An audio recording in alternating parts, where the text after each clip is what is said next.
Welcome to 100 Seconds of Food News. My name is Bert Popping. I'm with Focus Food Consulting Strategically. And I'm Cesare Varallo from foodrelated.com, reporting for you from Turin. The online magazine TechCrunch reported a few days ago that 7.7 million datasets of LabCorp customers have been stolen. Patient data accessed by the hackers included personal as well as financial data.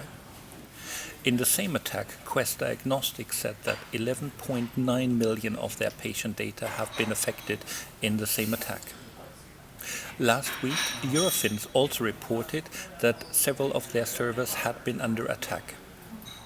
In a press release published this week, they stated that the ransomware involved appears to have been a new malware variant, which was initially non-detectable. They continued to state that their internal and external forensic IT experts have not had any evidence that confidential client data have been accessed. The Israel newspaper 21C reported that a new handheld sensor to identify food allergens has been developed by the company Sensorgenic.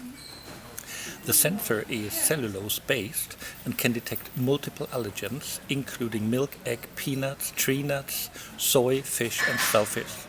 The limit of detection is around 10 ppm, 10 milligrams per kilogram. The device is expected to cost around $199 and the individual test is less than $1. The device is expected to launch in the market in 2022. In a manuscript published by the working group of Dr. Sarah Steele from Cambridge, ILSI, the Institute of Life Science International, has been attacked to be an industry lobby group. The manuscript concluded that ILSI seeks to influence individuals, positions and policy, both national and internationally, and corporate members deploy it as a tool to promote their interests globally. This manuscript led The Guardian to write an article about ILSI, which stated that former and current ILSI officials continued to play key roles in the EU Science Advisory Mechanism, which recently produced a report that recommends a slew of industry positions on pesticides. 3 scientific advisors to the European Commission issued a statement on Sunday saying that The Guardian misrepresented the findings of their report.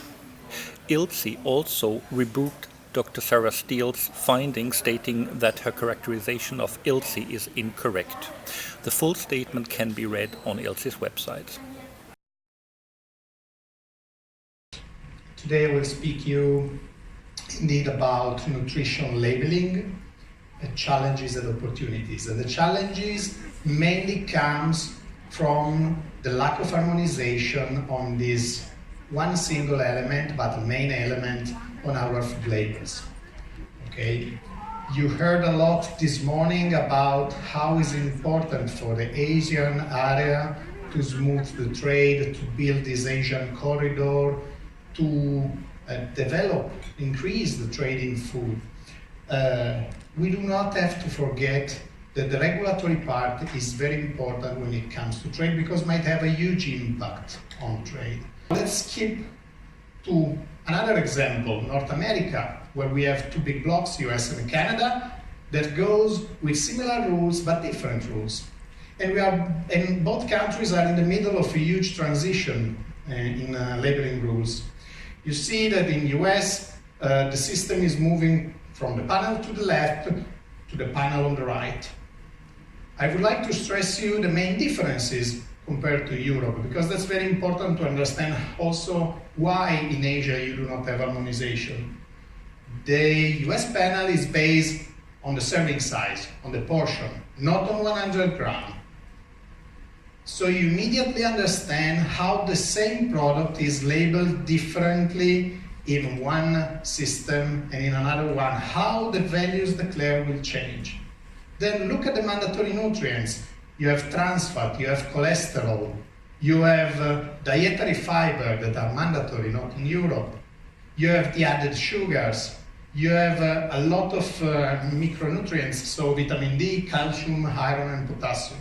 You see, these are mandatory in US, not voluntary.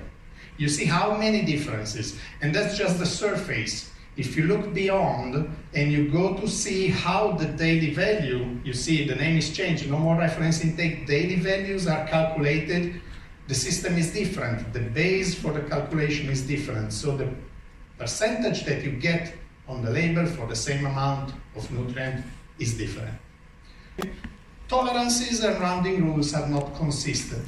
We vary from tolerances on the declared nutrients that span from 80% to 10%. Some countries allows you to declare 10 grams of carbohydrate on the label with a tolerance of 80%, some other with a tolerance of 10%, plus or minus. You understand how, also in terms of enforcement, it's complicated for the companies to understand the risk. One of the most interesting complaints that I found in all my research was the lack of transparency in the implementation of the rules.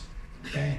This was one of the main complaints of all the companies, because they can accept to do 10 different packages across the continent, the Asian continent, that's fine, but when they do not have a consistent enforcement, they don't know which are the rules in place, they don't have clear guidance about tolerances, rounding rules, means of expression, that's the worst part. Key takeaways and my suggestion for both the industry and the regulators in the area: harmonize, harmonize, harmonize, because that will have a beneficial effect for your economies.